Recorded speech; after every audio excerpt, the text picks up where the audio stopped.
Are you ready for the trend? Here we go. Everybody, clap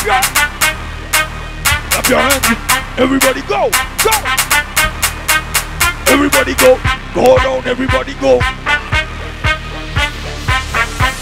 Bayane.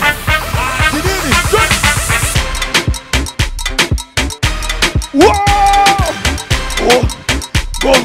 DJ Blessing, DJ Blessing, in the mix, in the mix, in the mix.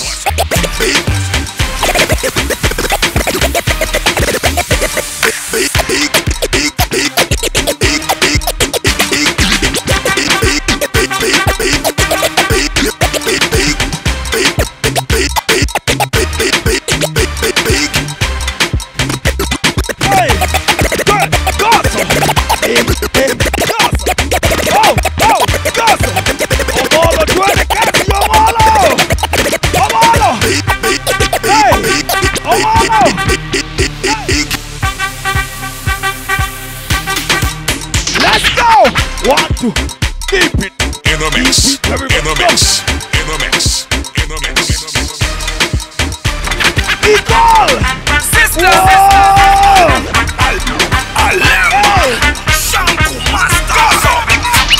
Hey. Clap on the hands, clap on the hands, clap on the hands. Everybody, let's go. Everybody, go down, go down. Wow! Watch out, man! Dance move and take over the street. Everybody, I move to the beat. And the dancer bring you the street. In a canyon, we're so sweet. Dancer, let's get down to business in a Jesus way right now. Wow! Bolo bom bom bom bom bolo. Bolo bom bom bom bom bolo. Bolo bom bom bom bom bolo. What do I Party, everybody, party, everybody, party. Move to the gut, move to the beat. Everybody on Bazo, Kizo, Bazo, everybody Bazo, Kizo, everybody move to the beat. DJ Blessing, in the mix, in the mix. Dance move and take over the street. Everybody a move to the beat. All of the dancer bring you the street. In a canyon we're so soon. Start move, everybody start move. I follow you, everybody I follow you. Show them, everybody show them. Selfie, everybody selfie.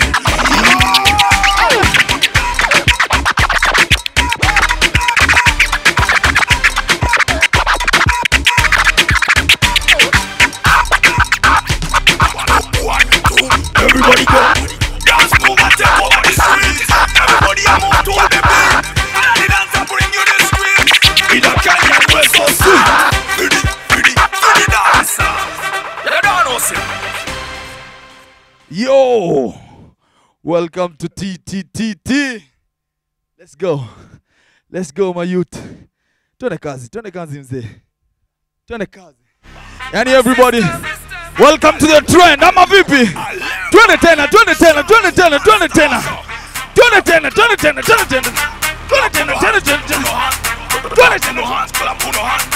Everybody, let's go.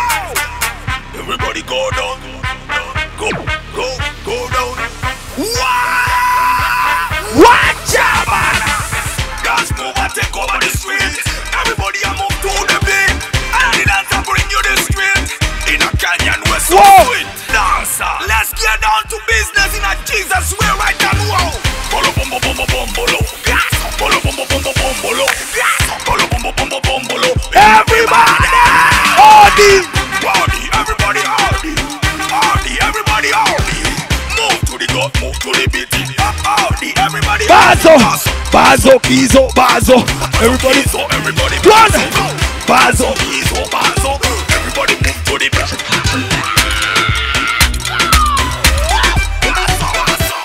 Dance move and take over the street.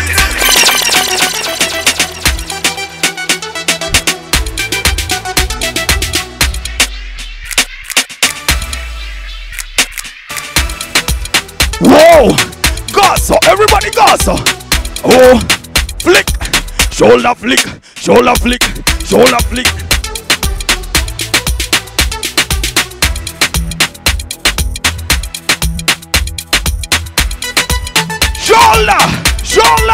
Everybody go.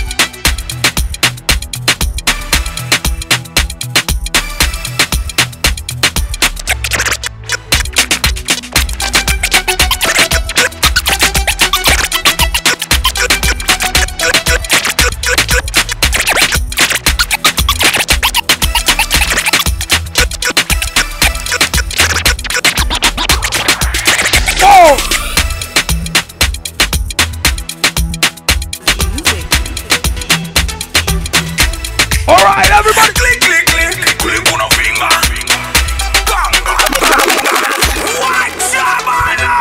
Are you ready to strip it? Wow! Everybody go. Click on a finger, do not linger. Click on a finger, do not linger. Click on a finger, do not linger.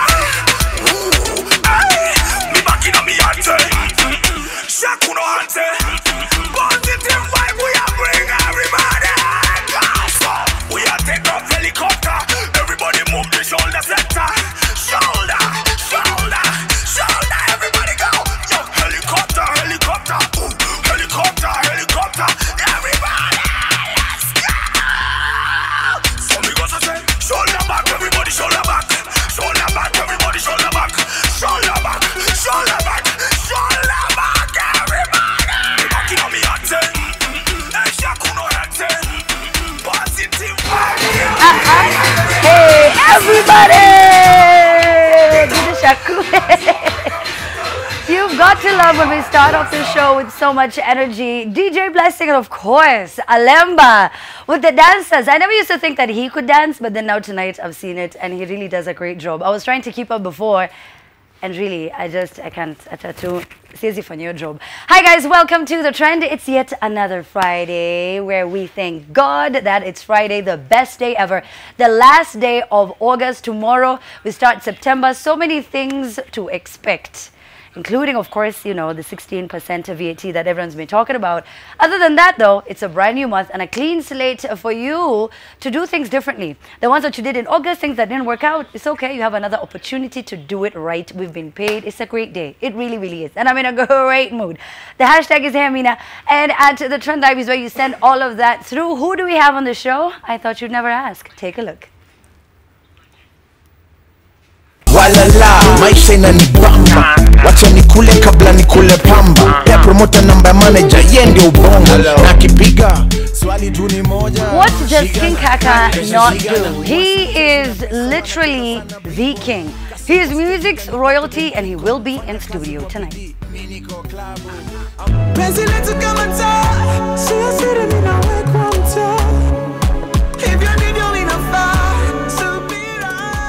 Elvis Who, for the very first time, will be on The Trend as well. If you don't know who he is, find out who Elvis Who is in a bit.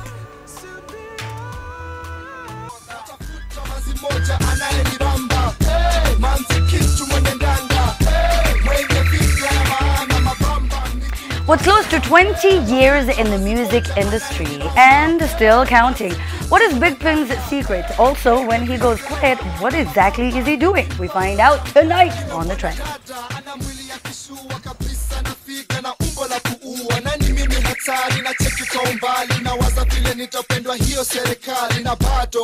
Nakwambia mambo bado muwako tobako za afkonjo njaro mamazi wakijiseti wakiuma vako na cheki ni mgani na muliza niaje na unaitwa nane na mina kutu. Alright, so now the hashtag is Hey Amina. Do let me know where it is that you're watching the show from, and then of course your feedback regarding the guests that we're going to be having on the show.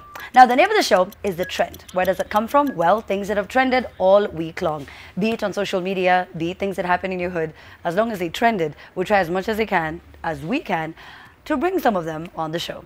Now, earlier this week, a young guy decided, you know what, I want my cousin to get exposure, to get out there, and hopefully maybe even have a career as a contortionist. So he started a hashtag and said that he wants to get his cousin Keisha on air, and it got more than 10,000 retweets, and it got to us. So ladies and gentlemen, meet 11-year-old Keisha.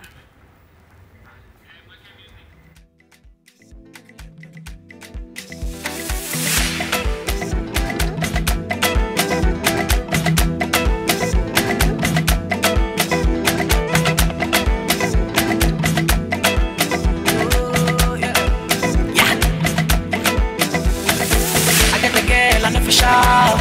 Big back like Nicki Minaj. Anytime she turn around, she got me over. I see the back, I know the doubt. The headlight, the steady flash. Come give me that kitty cat. You turn me into a love. I say wait, you must become my lady. Oh yeah, you drive me crazy. Yeah, I can't explain this feeling. See, yeah, master wait though, baby. We call on the stars like my lover. The way you shaking and catch, baby girl, you give me fire. Girl, your body, girl's fire. Girl, you give me the fire. Girl, your body, girl's fire.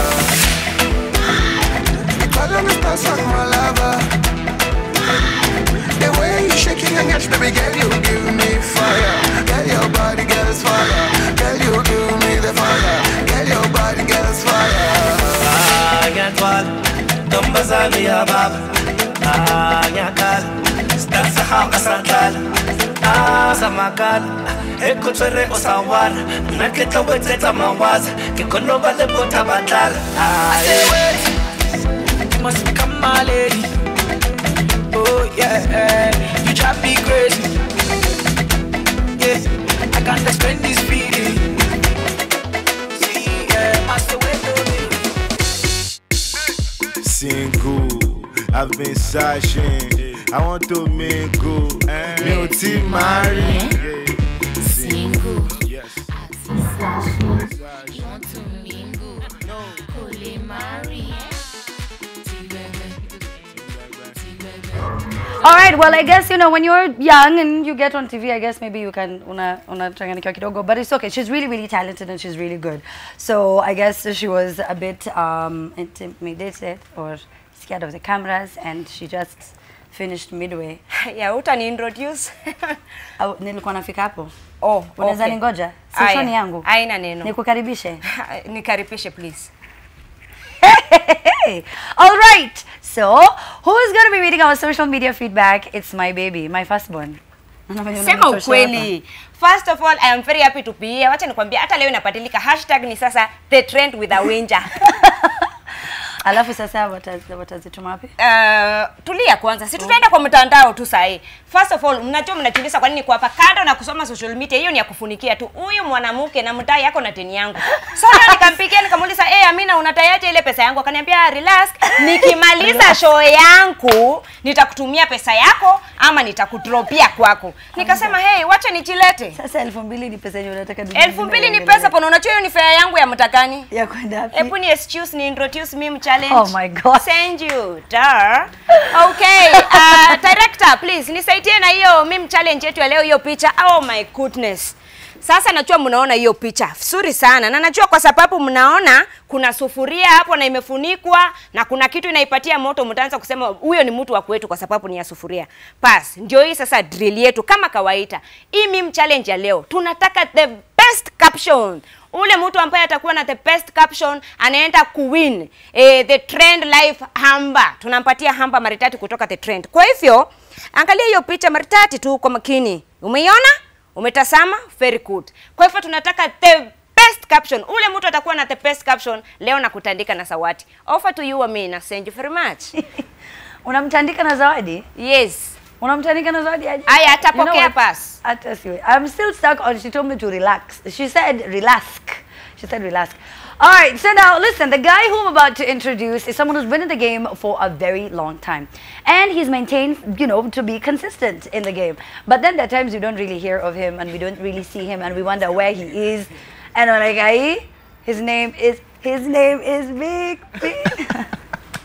Mambo?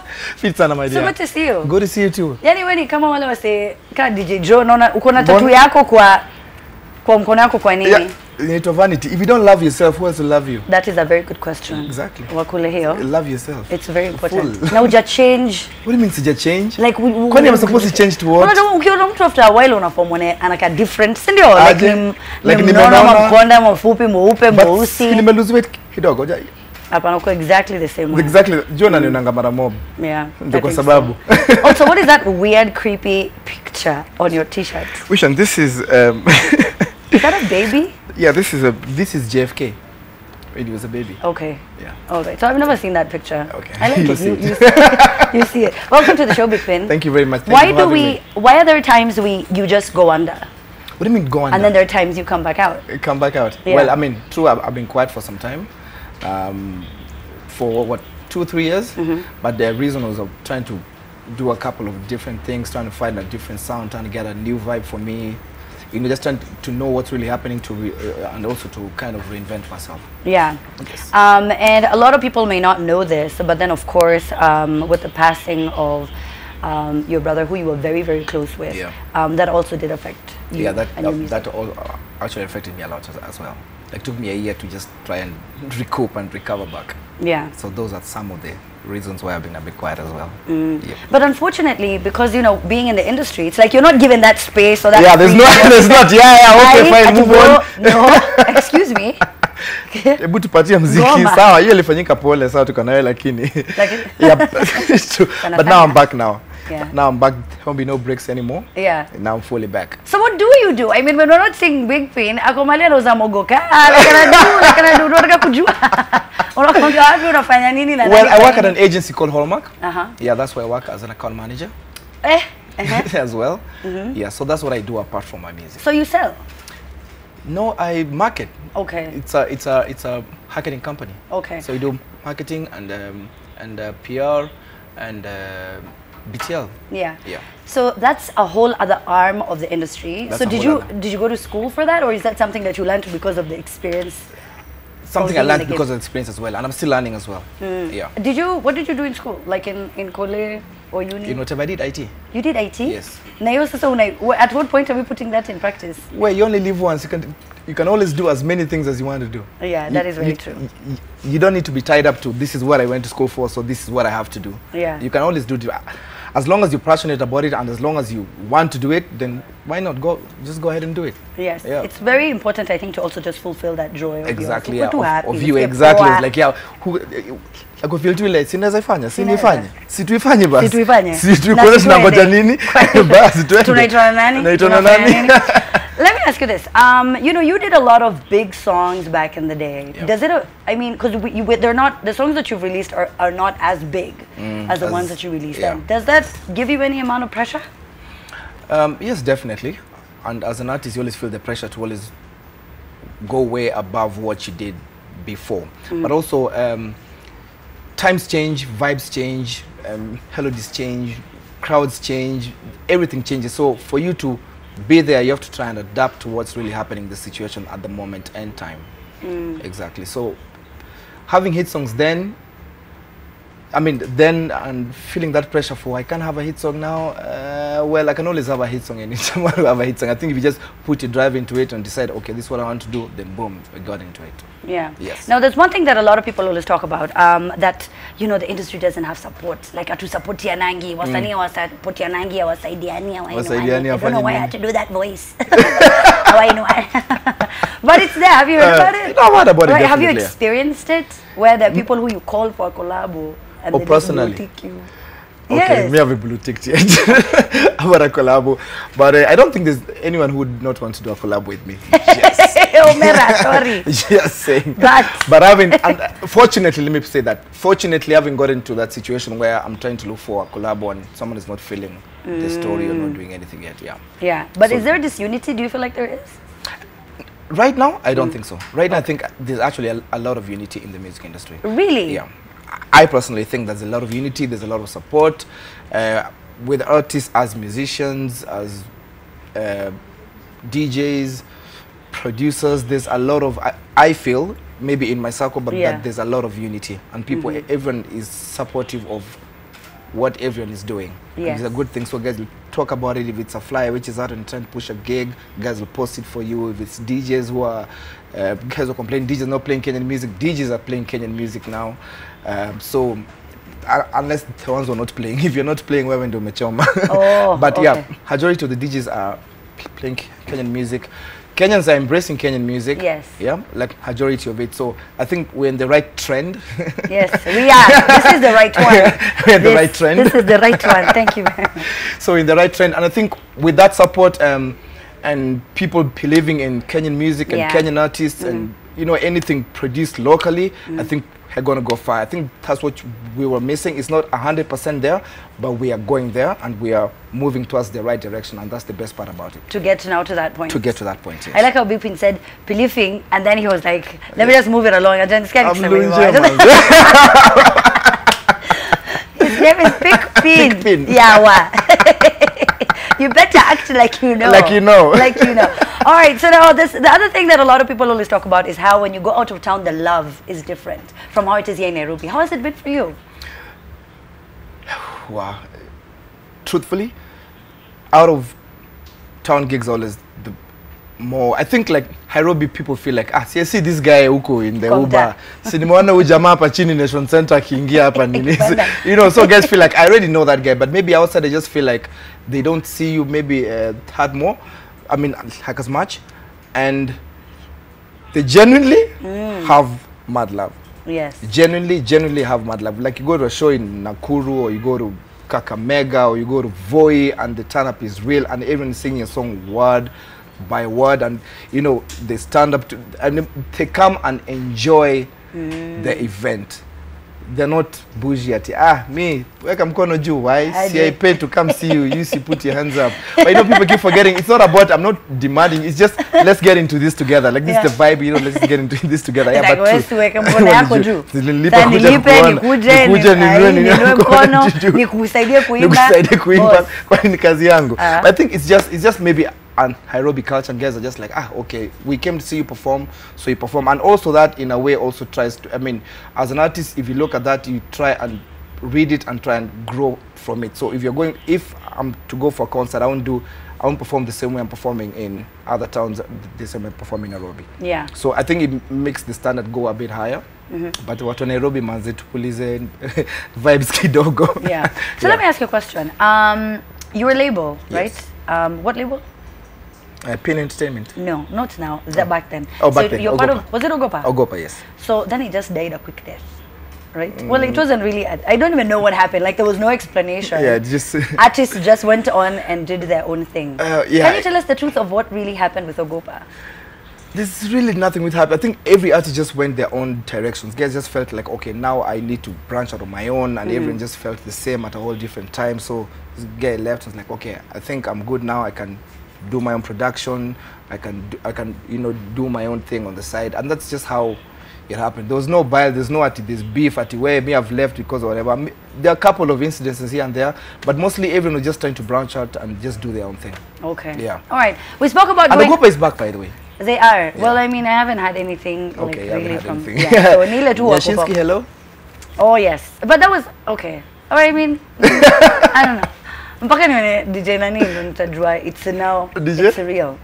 What's his name? He used to be a DJ back then. He's the producer, the main guy at Ogopa, whose name has just disappeared. Oh, Lucas. Ogopa. Lucas. Oh, yes. Lucas I don't think he'll be back to DJ. Lucky baby. Lucky baby. Yes. Yes. Okay, so now we did talk about going out of town. The trend will be live in Kisumu very soon. And we want you to come out, as many, and put your hands up in the air. What else do they do? What should they do? Help us sing and have fun. Yeah, have fun, exactly. Just enjoy. Yes. Yes, that's what we're gonna do. You have a new song now. Yes, I have Tell a us new about song it. out. So I have my first single of my upcoming EP, which I'm slated to be released maybe around August, depending on how I'll be feeling about it. Yeah. So I have a couple of singles which I'll be releasing. So this is the first single of the EP. The EP is called Jatello Chronicles, and it's and this is Ginene. Of the EP. So Ginene is it's sort of like not a rebrand. It has the old Big Pin, but just with a new vibe. You get? Yeah. Like the old Big Big Pin. The old Big Pin. The old Big Pin, just with a new vibe. I just want feel good music. Yeah. Just feel good music. Have fun. Let's talk about. I mean, that's the whole idea of entertaining, and that's why we all listen to music, to just relieve your stress and just get into that vibe, forget about your needs for the moment in time. And as entertainers, you need to, I felt this is a good song for for the particular time and as a first song of my EP. Yes. Yes. Yes, that's very good. Yes. All right, so now we have another mlunje on the other side of the studio. And they too Awinja. Hebu mwita kwanza na kilunje. Awinja. Hey! Oh, kamera iko. Ndio ile. Ni umetalika mko kwa nyumba. Ndio ile pale. Sema. My dear. Nini? Uko wapi? Ni huko, angalia huko. Niko bedroom. Sema. Atuko kwa Sinyi mko sitting room. Uko kwa sitting room? Enyi mko sitting room. Sema shite yako Pikpin. Sasa uko ni bedroom? Hapa ni bedroom. Na leo tumeshika pamoja na kuona sana. Tumekuwa na Pikpin asubuhi, Amina. Yes. Tumekuwa na huyu jamaa asubuhi yote. Imagine. Tena sahi masasa umbwa tuko pamoja. Mungu ametuweka pamoja Winja. Kesho ghafla. 4 things you didn't know. Mungu anajaribu kutuambia kitu. Number 1 will shock you. Mungu anajaribu kutuambia kitu Pikpin. Lakini sitaki mtu tumekaripiana naye nyumbani. Ati wewe unatoka Nyanza, mimi natoka Western. Nataka hata nisafiri mbali. Mbona sisi hapo ndio sasa tuko in the ndio tumenini? Pikpin, mimi nataka mtu labda nioe anatoka Turukana, at least naweza kusema niko na safari. Si ati nimeenda kuona nyanyangu, acha nipitie kwa mzee. Ati akotua. Aje sasa. Wacha nitembee. Wacha imagine. Niende hapa. Ni nani kwa barabara. Unaona wewe smake. Hawezi ni mtu wangu bado. Hawezi nikataa hivyo. Wakati Isiolo. Isiolo si ndio? Isiolo inaweza. Isiolo. Isiolo inaweza. Wewe by the time upige. Awinja watu wanasema nini pale social media? Watu kwa social media, wacha kwanza sana nikianza na meme challenge. Kuna huyu jamaa wanamuita Fotojindo Wanjau. Anasema kakaska Keisha, alafu ukumbuke huko na kiteri na ofakato. Hivyo tu ndio unaweza kuiit. Alafu ninamuona huyu mwingine wanamuita Rono K Cleandon, anasema hii maisha ni ngumu, bora wai. Alafu namuona Stephanie Mumbi, anasema gasi kiisha usiku na machi ya sembe pato haichapoil. Alafu namuona Paul Sinto, anasema ati vile Museveni anaangalia Poppy Wine. Ouch. Auchi. Adi Zonto anasema after ukali kuifa kasi naisha na mpoka ni nyama. Sasa hapo itaifa namna gani? Kwa pasi, hapo si atalala usiku mzima. Pius Gitonga anasema hii ndio Passover feast. Hiyo sijui nini anamaanisha. Adi Zonto nimemsoma, namuona Wasioma Bashir. Anasema fenye Safaricom wanangoja uweke data bundles wanyonye. Esther na Shipae Kiki anasema ukitanganywa 16% imehit leo na huku nunua gas. Wacha nisome ya mwisho Amina, alafu tutaendelea. Namuona Kipe Hum ama ni Kipe Hama anasema ukienda kuhama alafu ukumbuke token yako inasoma 15 units. Ina unapika kila kitu, hata kama ni kiteri unahagera usiku hapo kwa pasi. Alafu mnakula asubuhi kama imepikwa na pasi. I think nimemaliza kwa sasa Amina. Sasa nimemaliza, asante sana. Keep them coming. Asante. Hallelujah. Asante. Alright, so the hashtag is Hey Amina at the Trend Live is how you can set it through. And then of course, yes, we do have Awinja who's going to be reading through the social media messages. Right about now though, it's time for us to get entertained. Big Pin for the very first time live on TV performing his latest single, Kinene.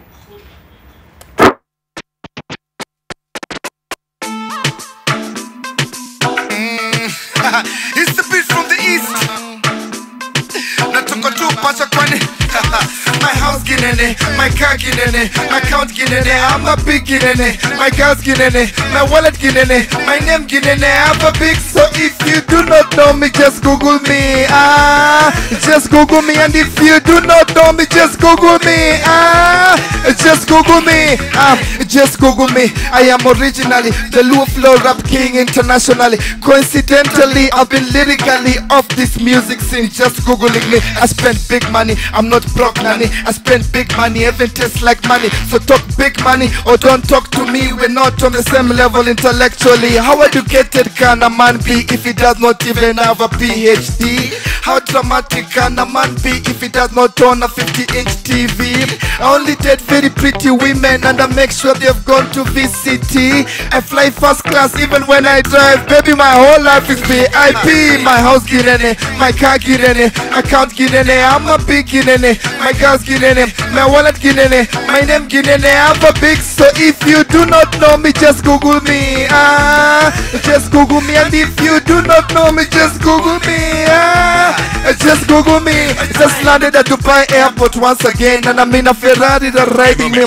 There's one for my luggage, one for my iPhone, one for myself to take me till home. My destination is not known, so I make a quick phone call international. Safaricom roams around me, so I do not buy scratch cards and VIP. How educated can a man be if he does not even have a PhD? How dramatic can a man be if he does not own a 50-inch TV? I only date very pretty women and I make sure they've gone to VCT. I fly first class even when I drive. Baby, my whole life is VIP. My house girene, my car girene, account girene, I'm a big girene. My girls girene, my wallet girene, my name girene, I'm a big. So if you do not know me, just Google me. Just Google me. And if you do not know me, just Google me. Just Google me. Have an array of chains, a shower champagne. Baby, my whole life is VI. Obama's black, my Lambo black. Baby, my whole life is VI. My dog is Bulgarian, it has an aquarium. Baby, my whole life is VI. My name is legendary, I'm not just anybody. Cause my house girene, my car girene, account girene, I'm a big girene. My girls girene, my wallet girene, my name girene, I'm a big. So if you do not know me, just Google me. And if you do not know me, just Google me. Just Google me. You don't know me, I don't know you, but you know me, so just Google me. Just Google me. I am legendary, visionary. I Google me, I Google you. I Google me, no, you Google me. I Google me, you wanna check your Google me. It's MC Jaggy on the beat.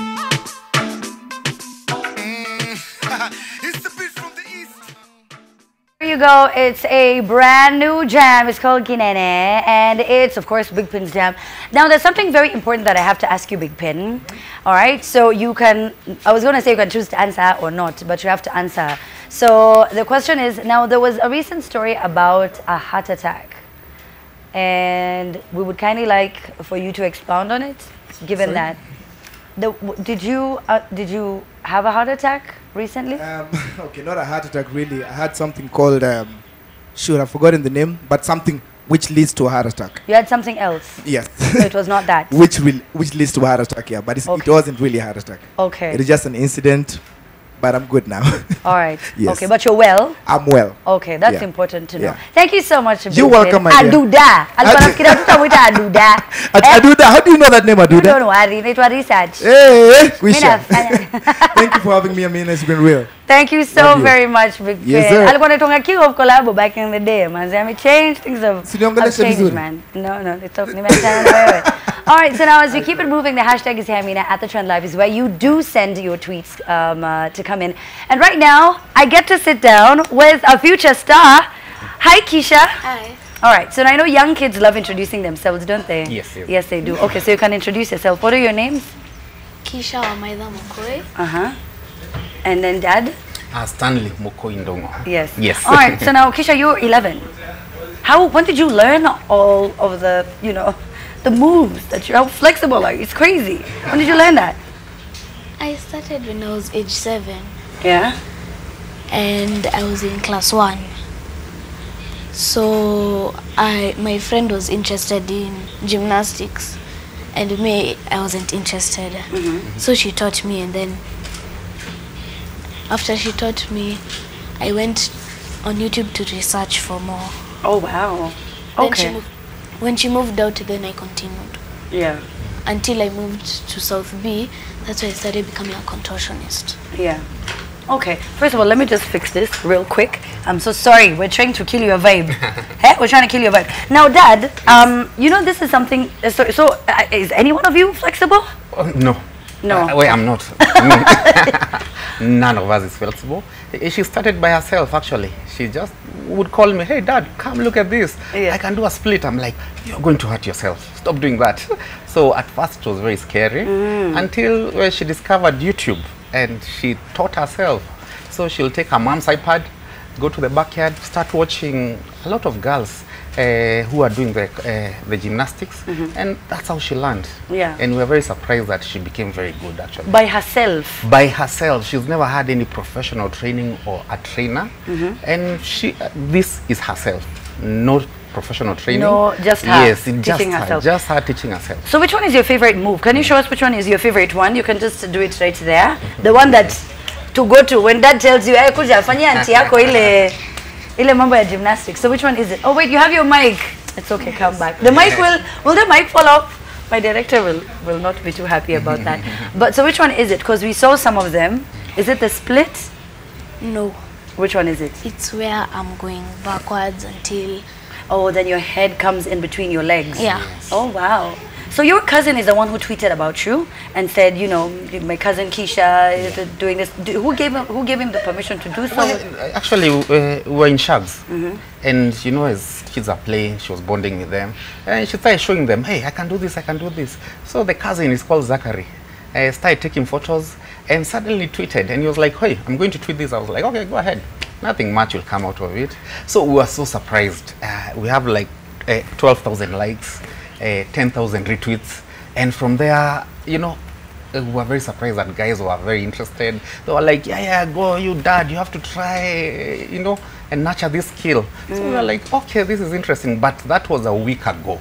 So we really haven't nurtured the skill yet, but we really want to do it. Although what we did is, me and the mom, we just bought for her some mattresses because we were scared of her getting hurt. Yes, so we bought for her mattresses. I made them nicely so that even if they rain, nothing will happen.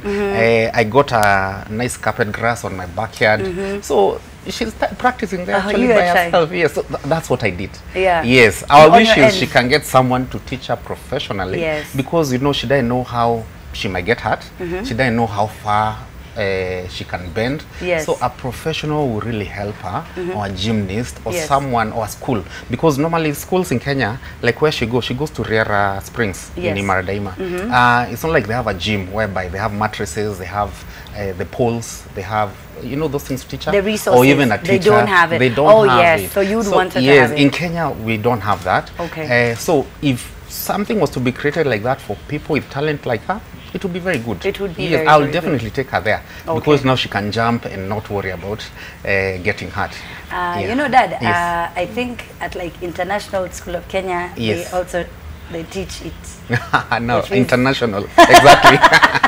International. Even at Brookhouse, I bet they teach it. It's like yes. 900K only. 900K only. Yeah, I need to sell my kidneys probably. You sell your kidney for your kid. Exactly. And for the brother who is there watching. Exactly. Do you think Mom and Dad are too scared? Yes. They are? Mom, relax. They just need to chill, right? Yeah. Who do you wanna be? Are there gymnasts that you're following and you would love to emulate them? Yeah. Oh. Sophie Dossi, she's on YouTube. She has like 1 million subscribers there. Yeah. Also on Twitter. Anna McNulty, she's also on YouTube, who has like 6,000 subscribers. And then the Ribka twins, who are twins from Australia, and they have like 2 million. Yeah. Oh, those are a lot. So have you done, you know, the research for it here in the country? Yeah. Do we have people who practice it, and do we have people who take it to, you know, I mean, to an international level where they go and compete abroad? Yeah. They are there? Yeah. Are you going to join the team? Have you tried to make the connections? What's her name? Wendy. Wendy. Yeah. It's only Wendy we know. And then there's a girl who usually performs in town. I think somewhere, is it in the street? In the street. Yeah. Can't remember her name. So those are the only 2 people we've seen who have. So that you can come together and maybe form a team. So maybe there are more. Maybe there are many more. Yes, form a team and get a trainer, a Okay. professional, someone to teach them how to do all those things. That would really be good. Yeah. That would be really good. Okay, so then how can people reach you if maybe there's a trainer who's watching and that's what they do, a gymnast? A gymnast. Maybe I can give my... Yes, you can. Go ahead. Well, I can give maybe my number, but my number might not be good. Maybe my email. Give your email. My email is stano@yahoo.com. Stano@yahoo.com. Yeah, that is SSTANOO.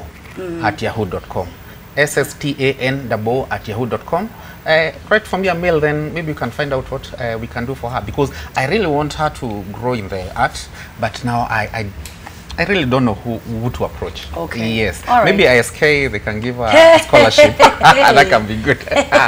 But we wish you the best. If it Yes. happens, all the best, right? Yeah, that it would could be happen. good. It Yeah, could yeah, speak that it would be into good. existence. Yes. All the best, Keisha. Thank you very And we much. really hope to get to see you Yeah. performing and flying the flag high Yeah. somewhere on an international stage. Yes. That would be fantastic. Yes, All right? yes. You really have the potential to go far. And you taught yourself all of that. We That's hope really the brother cool. will learn that.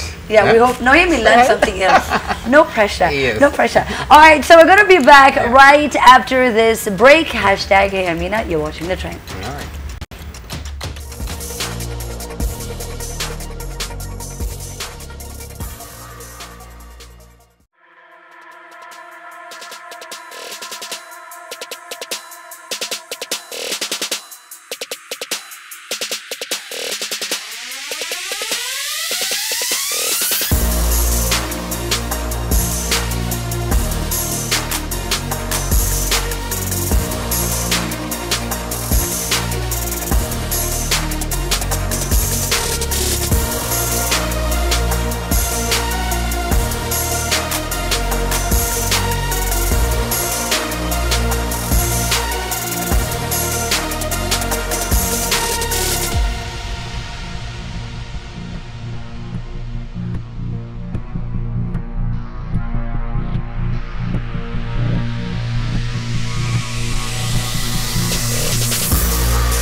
Wow. Wow, wow, wow, wow, wow, wow, wow. You will never believe what just happened. So this guest of mine, we're about to get on.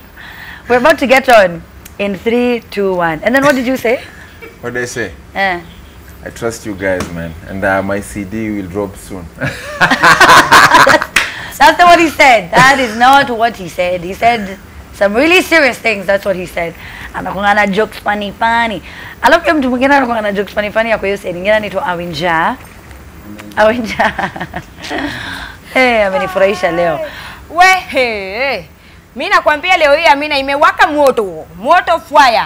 Bas, kama unaona hiyo picha meme challenge, huyu anasema ati vile na ngojako Awinja asomeko meme kangu kwa TV. Ndio hiyo imepatikana, nimekuona sana K1. Alafu ninamuona Chengori Silas anasema ati vile mi uchemsha chai neipa wangu mwenye anafanya kazi Kenya Power akinitembelea. Hata mimi naweza kufanya hivyo. Nani mwingine? Acha nione nani niko na naye. Rabala Keith anasema hiyo nimesema vile na ngocha Awinja someki mimi nini yangu kwa TV. Amina, wacha tukirudi nitarudi na Saidi. Kwa sasa hizo ndio niko nazo. Haina noma. Nilikuwa natafuta sile kalikali. Alafu kitu kingine Amina. Yes. Najua umeona huyo mtoto ametoka hapa na talanta. Anaingiza mkono kwa chichwa, inatokea kwa mgongo wapi. Mimi naambianga wasasi kitu moja. Unajua talanta ni kitu ya maana sana. Kwa sababu unajua unaweza kuwa unatoa talanta kwa mtoto wako na uchui. Mimi nakwambia kuna mama alitandika mtoto wake kwa sababu ya kukojoa tu kwa kitanda. Mpaka akakufa. Very sad by the way. Lakini uchui kando tu na kifo, ujui unatoa talanta yako kwa mtoto. Na hii ni kitu nasemanga kile wakati, hata leo asubuhi nilisema. Mtoto wako akikojoa kwa kitanda, unajua inaweza kuwa ni talanta. Nacho unachuuliza na manakani. Very simple. For example, na hii ni story great grandmother wangu aliniambianga. Mtoto akienda haja kwa kitanda. Unaona sasa akikochoa, sasa leo unaenda kuanika mattress nje. Si kuna paki vile inachichoranga? Sasa mtoto akikochoa kwa kitanda alafu ichichore ndege. Huyo mtoto atakuwa pilot. So unaona hiyo ni talanta unatoa kwa mtoto, tunamchapa tu kwa sababu anakochoa. Mtoto akikochoa kwa kitanda unapata imechichora microphone. Huyo mtoto atakuwa mtangazaji ama mwanasiasa. And last but not least, mtoto anakochoa kwa kitanda unapata kwa godoro imechichora gari mtoka. Huyo mtoto atakuwa engineer. Kwa hivyo labda atakuwa driver. Kick out talanta kutoka kwa watoto wenyu. Acha nikuulize. Kwa sababu najua King Kaka alikuwa anafanya hivyo kwa band. Wewe unaona yangu jichora microphone. Yako ndio hiyo King Kaka. Ulijuaje ilikuwa microphone? Kwanza Amina hii inakaa kipaza sauti. Inakaa uja. Si labda ilikuwa tu ndizi. Yangu ilikuwa inakaa uja. Si labda ilikuwa tu ndizi. Unakumbuka uja? I don't know what that is. Uja. Amina huko chini. Tunapaka Amina na subtitles. Guy, kwani watu wanapenda kunidis? Mwekeni subtitles hapa. Mimi hata nilikuwa kwingine, nilikuwa kwa godoro na nilikuwa kule kwa Amina. Yes. Wewe mtoto wako ilikuwa inachichora nini? Nini yangu? Kazi mingi. Ndio tuchue tu mahali yako ilitoka. Acha nifanye hivyo leo. Alafu sababu unajua yako sikia Amina. Ya Amina ilijaa kwa matress yote. Ndio hiyo King Kaka kwa sababu yako na kasi mingi. Ndio hiyo sasa King Kaka amesema mara ni matress yote ilijaa imejichora. Inamaanisha ilikuwa inakaa kama world map. Okay. Also we would like to take Amina. Yes, Amina. Ninasema aje vile King Kaka amesema yako ilikuwa inajaa kwa sababu unaona talanta zako ni mingi. Wewe ni radio presenter, wewe ni actor. I like how you guys diss me and then like you. You'll come back. All right, thank you so much, Awinja. Awinja is going to be with us at bedroom. Even though amesema. And you can, of course, if you want her to read your tweets, it's so easy at the Trend Live. #Hey Amina. That's all you gotta do. That's all you gotta do. I can't believe we spent 3 minutes talking about urine. Waldemar. Yeah, that's and careers and how that builds careers. Yes. I just we apologize for that. I could just hear click, click, click. Watoto Kizima TV like. Anyway, so I mean, we all know King Kaka is ridiculously talented. Do we really need to say that? Do we need to say that? He's one of the best in the game. And I think just as talented as he is in music, King Kaka brings that same, you know, spirit when it comes to his entrepreneurial side. And many have said that, you know, it isn't fallacious that you really do mirror a lot of, you know, rappers who've turned entrepreneurs like Jay-Z. And you've borrowed a few things here and there from them. Who is it? Who's the one that you're like, you know what? Mimi na feeling Didi sana. Actually, Jay-Z and Didi. Yeah. I'm really keen on their lifestyle. Na vile wanaishi tu. So wamekuwa role models sana. But Kenya musema my inspiration is my background. Vile nimeishi. Nimeona leo umepost Islando loyalty or something. Royalty. Yeah. Why do you, because you talk about it a lot. I'm trying to encourage people wa mtaani. Unajua most people think and believe kwamba when you're born and raised in Eastlands, that's it yani. The first thing unasemanga Islando zamani ilikuwa ukiingia mahali either in a meeting somewhere and you say you're from Eastlands unaona tu mama wanashika vibeti. You get, so there was that bad image in Eastlands ilikuwa nayo, but there's gold there, there's royalty there. And since me and me rise to the ranks and nikakuwa king, nikakuwa royal. Umeelewa? So I'm telling ule jamaa kwa Islando na anacheki kwamba kuna problems kwamba I mean we can go through these things na to make it. Unaelewa? I mean there was one Christmas nakumbuka, and my mom is watching Mother, kamera gani? Yo hapa itakupata hiyo. I always wanted to do this. Mother, mambo uko poa? Unafaa kuwa umelala by the anyway, but I'll decide leo atakama chungu muone. Aoch. Akipole mam, tutajaribu kufanya haraka. Alafu thank you for coming by. Siame watch yote sasa. There was one Christmas atakuwa ebo kuba. Unajua zamani Christmas Islando was chapati. Unaniget? House zote zilikuwa na chapo. Hakukuwa story ati kwa unique. Unaniget? So there was one Christmas tulikuwa sasa kupikiwa chapo. Because mama angeza ku afford. Na hiyo siku akaenda tukapika githeri manze.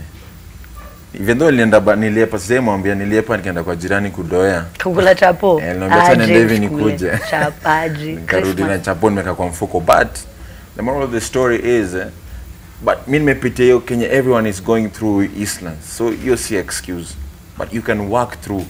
Unajua kukaa hapa trend si rahisi. So there's hope in Eastlands. There's royalty in Eastlands. Yeah. Manze, we're both from Eastlands. When were Eastland gani? So Kileleshwa East. Aja nishopoa. By the way, whoa. It's you know what, whatever, it's not even about me. But yes, on behalf of Kileleshwa East. Yeah. We are fine. You're taking your talents to New York. Have you been to New York before? No. Nimesikia tu kwa song ya Jay-Z. NYC baby. Manze, I'm really excited. But most importantly, I'm excited sababu I mean there was a time walitoa hiyo snippet ya the lineup and they started sijui na nani, then they followed it with Ed Sheeran, then my image was there. Then Bill Gates akafuata, Malinda. I was like, yo, this is a dream come true. Not only the lineup, but niko New York, mas. Yeah. Well, it's big. It's big. It's big. Oh my gosh. So I'll be there for the goalkeepers. It's a conference that will happen annually. Actually, ilianza last year. This is the second time they're doing it. Now I've been selected. Sababu they're looking for catalysts of change. Wamesema wewe msee tunakucheki and we like what you're doing. Come and talk to us, and plus I'll perform in front of Ed Sheeran manze. So I think katikati ya show yangu ndasema cut. Ed Sheeran, hi, what's up? You're good. I'm challenging you to come and do a hook for me. For my next album. Yes. Now. Live in front of everyone in the world. And then nakuja to set up studio hapo mbele stage and perform. What? Hoping it will come true, sindio? Manze. Yeah. Shape Amen. Of you. Alemba utaniombea. That will happen. Manze, hawa to a gospel, lakini si wote mwambia ufika. I'm kidding. So let's talk about, because you last time you were here, you were banking on girls. You hadn't banked on anyone, no, or rather, you hadn't really started supplying the pads yet. How many people have you banked on, or rather, how many people have now gone to school and continued with the education because of you? Yeah, I remember and we challenged Cream. Cream ajai tumado yake. Nini 50,000? Alisema 50,000. Unakumbuka? I tried calling him, sijui ameni block. Cream. DJ Cream ameni block by the way. Leo umekuja kutuma messages tu. DJ ni gani tunaangalia?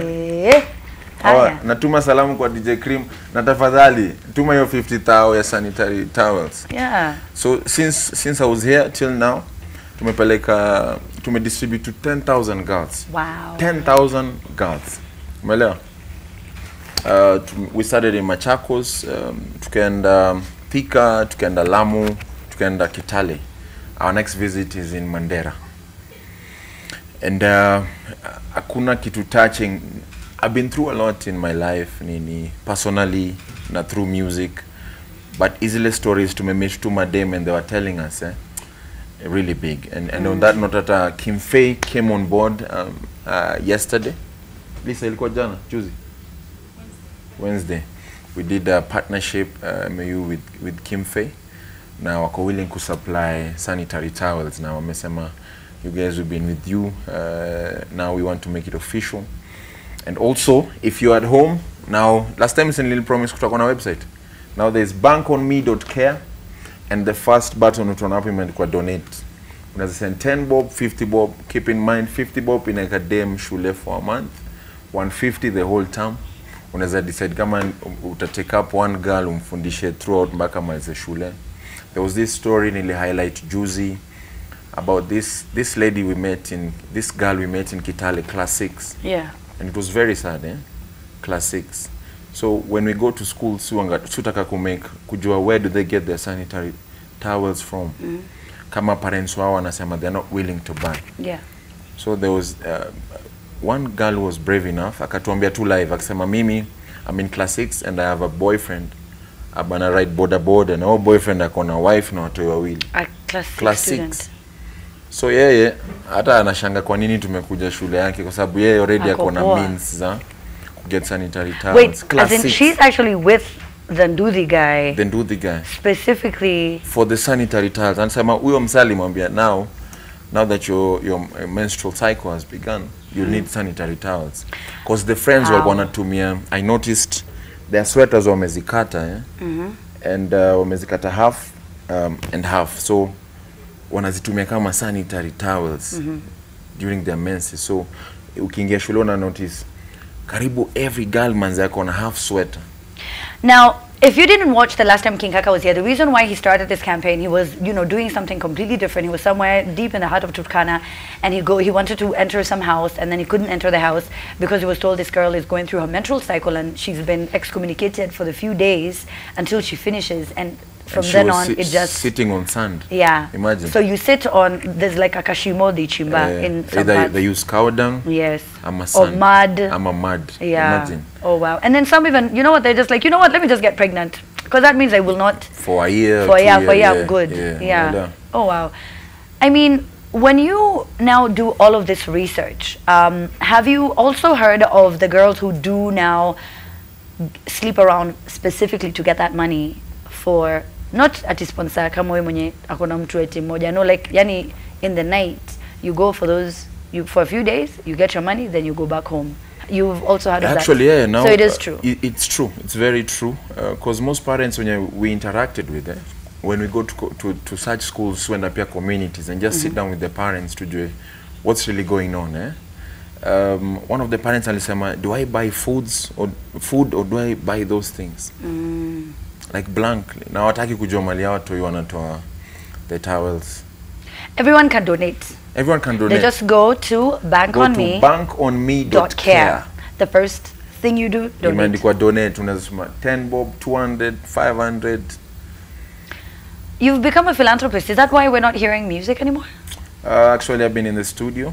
Okay. And nataka nikuje for a different interview and just talk about the product that I've been preparing. Yeah. So, Team King Kaka, yani, to be an exciting fourth quarter and end of the year. Ish. Oh, you want to say the final quarter? Yeah, the final quarter of the year. Yes. So I'm really excited about what I've been cooking. Jikoni saisha malizo, meza nishanda. Kabisa. Now I'll come and tell you guys. Here's the thing. Let's enjoy. So when you say a product, do you mean an EP, an album, a song? What is it? I mean, hiyo ni material for next. Oh, sasa hiyo interview nyingine. Tutaongelelea tu kitu peke yake. Itaisha. Nakwambia waserifa. Okay, so tuachane na hiyo. Na nimebatisha hapa. Huyo ni Bobby Wine. Huyo ni Bobby Wine manzi. You made that t-shirt? Yes. Okay. Solidarity, even those J meet. You and Sauti Sol are good now, sindio? Me and Sauti Sol? Yeah. Mko poa sana. Yeah, nilicheck song yao hiyo ametoa. Tujiangalie. Yeah. Tujiangalie. Ni song poa. Message ni noma. Tujiangalie. Yeah. Tujiangalie. Even though it come late. Late, what do you mean? Ingefaa itokele time ya elections, but ni sawa. Better late What? than. Si bado tunaendelea na vitu zingine. Better late than? Never. Yeah. Kia Mungu kinkaka. No, sini. Awinja ashaniita huko kwa bedroom. Yes, Awinja. Sijui. Amefaa hiyo nini hii? Bobby Wine. Hiyo suti ya red. Okay. Na hiyo t-shirt ya Poppy Wine. Lakini kwanza King Kaka sijui kama ulijua nitakuwa hapa kwa sababu naona mimi pia nimevaa kamisi ya red. Nimeona kamisi yako? Na wewe umevaa red kujuu mpaka chini. Primary color. Na wewe uko na green. Sikia King Kaka sasa hii ni yako Kuna huyu mchamaa wanamuita Suleiman Makoha. Anasema ati vile Museveni anaangalia King Kaka kwa NTV kama amevaa hiyo t-shirt ya Poppy Wine. Bas. Ndio hivyo. Oi, zako ni mingi. Alafu kuna huyu mchamaa anasema Daniel Kangecha anasema say I to my twin bro Menda Rapid King Kaka anasema I adore his works. Menda. Alafu namuona Jatelo Edward anasema Mr. Millionaire in the house anasema Kaka Sunguch a true goat when mbusi. What? Deishmada GS9. Awinja. Amesema wewe ni goat sio mimi. Anamaanisha greatest of all times. Hiyo ndo ni mbuzi. Karibu niseme walete suo tuanze kukuchinja hapa saa hii. The goat. Alafu ninamuona Big Catalyst anasema King Kaka you've always been my best Kenyan artist. Hawa wengine ni kupita tu, true respect. Alafu kuna meme tamu hapo chini anasema ati vile mimi uangalia account yangu Endman. Okay. King Kaka. Unaona aje hiyo meme? Nimeona hiyo account. Ungekuwa hapo nyuma, ungeconcentrate pia wewe hivyo tu. Mimi sikuangi nyuma. Unaponga mbele. Umeona hiyo picha? Ni ya Masai. It's famous. Masai. I know. Good evening, ladies and gentlemen. Wow. I'm bringing you Press Pass here on NTV. Next time you see him, that's what you're going to be seeing. Thank you so much, Awinja. Lakini venye unaendelea kuongea nasikia ni pia unaanza kupata ka accent, unaanza kuwengweng. Uko tu sawa. Umeona, si ndio? Ati my artist, favorite artist. Akipata hiyo accent, ndio hivyo. Job yake imeisha. That's true. Actually, please, don't learn English properly. Just let it be. Ya mwisho. Ask the king, Rapid. Mbona hajakuja na crown na zile viti zake leo? Kwani leo hizo viti budget inakuanga ya kukomboa unapika tu nayo. Unajua after hiyo si nili donate hiyo kiti to the trend. Amina umesahau. Nili donate. Unajua ziko mingi nyumbani. Sio kapeana. Na crown nilikuwa nataka incognito. Ikitembea nayo kila saa, watu walianza kunifuata. Manze ni kweli, ni kama umeanza kusota kwa sababu this is the first time nakuona bila suti. Suti zimejaa, hata siku hizi nalala na suti. You mean birthday suit ama like birthday suit suti 3 piece. You're so silly. Nikifika home navaa 3 piece nini? Unalala. Tai na nyonga. Socks nini? Hadi socks. Viatu lazima. Alafu lale. Polished kwanza. Ulali. You have to brush before you sleep. Okay, that's what they normally brush my shoes. Yeah. And then now you think royal thoughts. Kika kama nzoma za kupelekeza vitu kwa mtoi wako. Your daughter is a brand ambassador. How old is she?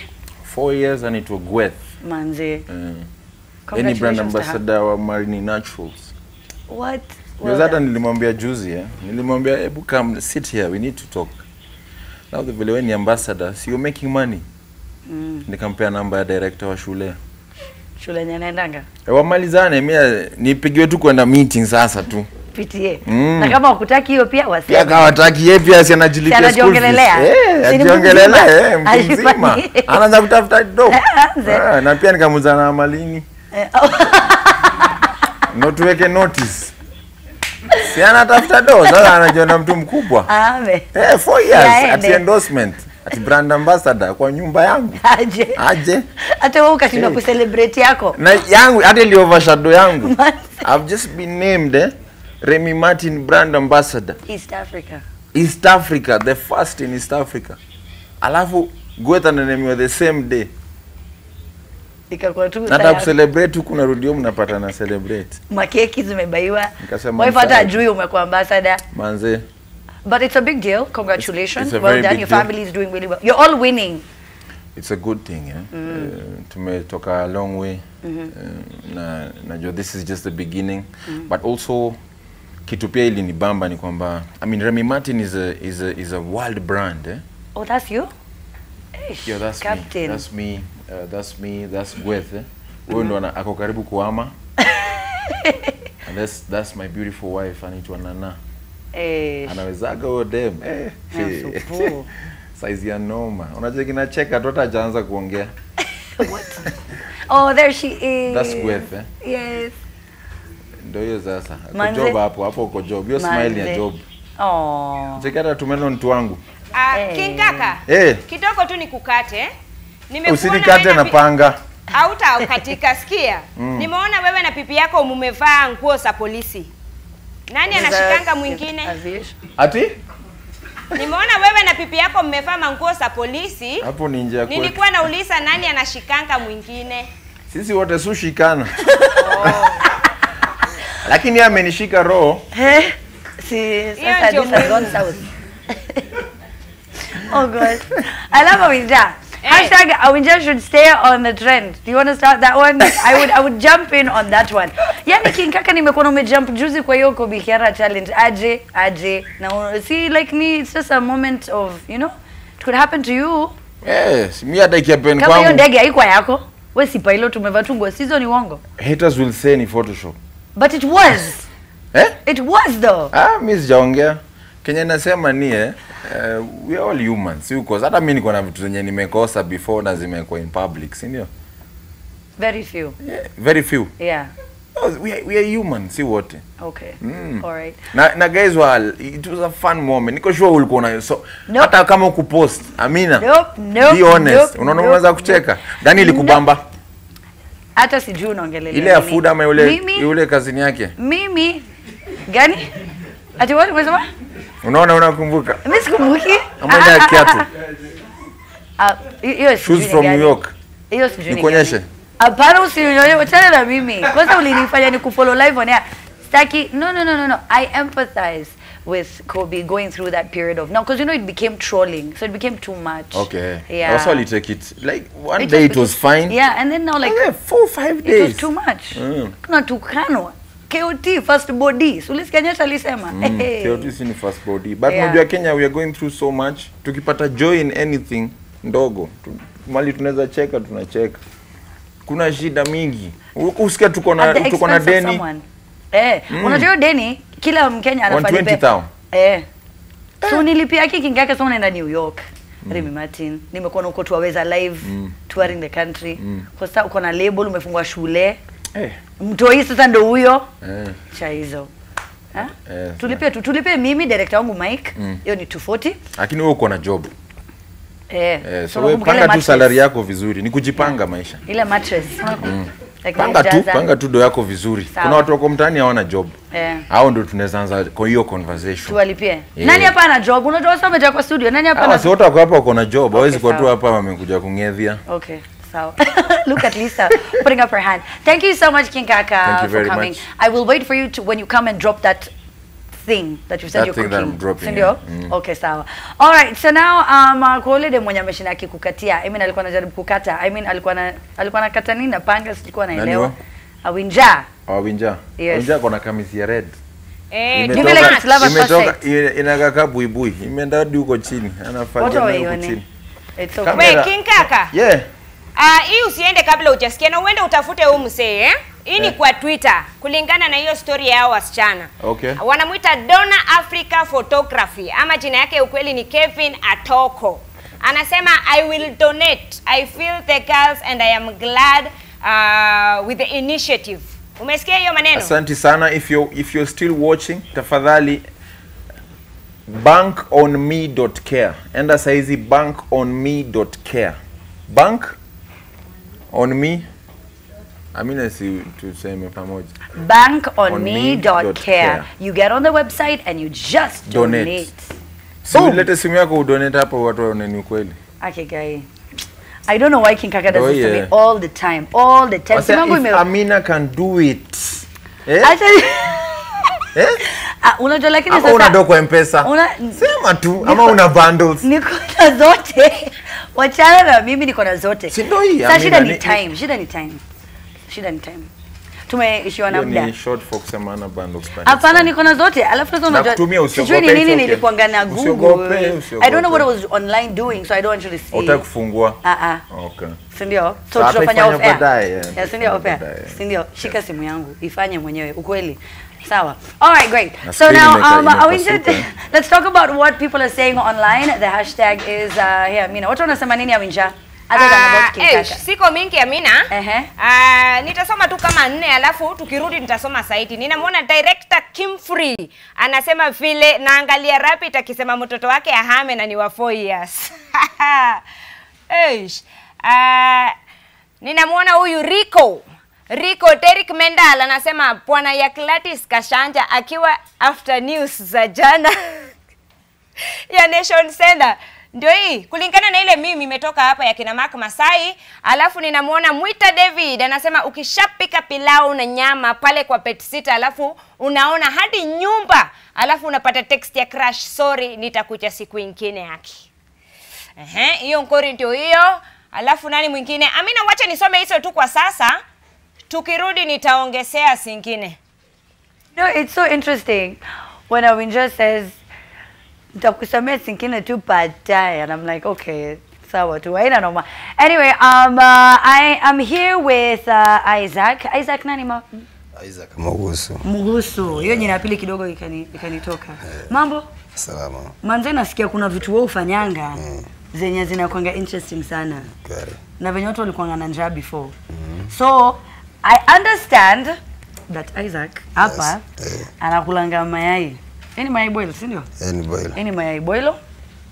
Now when I eat it and when you eat it, so tunatuanga ngozi. Kwanza na ule msee pa, alafu anafanya hivi haraka. Yes. However, Isaac akikula, anaikula whole. How whole? Hebu tuonyesha Isaac. Hata sijui vitu ilianzangaje lakini hebu anza sasa. Kuna nini unaangalia? Kuna nini nakapoa? Hiyo tu. Haya. Ni asane.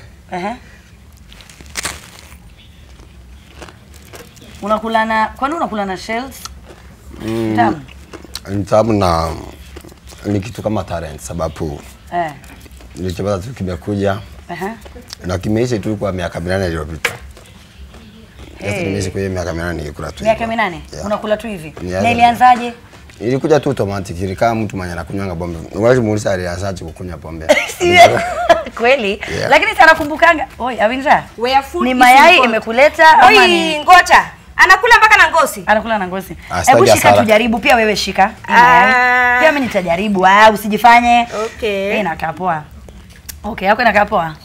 Okay, cheers. Oh. I don't think what to cheers man. Okay, sawa. Cheers. Thanks. Alafu pewe cheers. So sasa, watu wakikuona ukikula hivyo wanasema nini?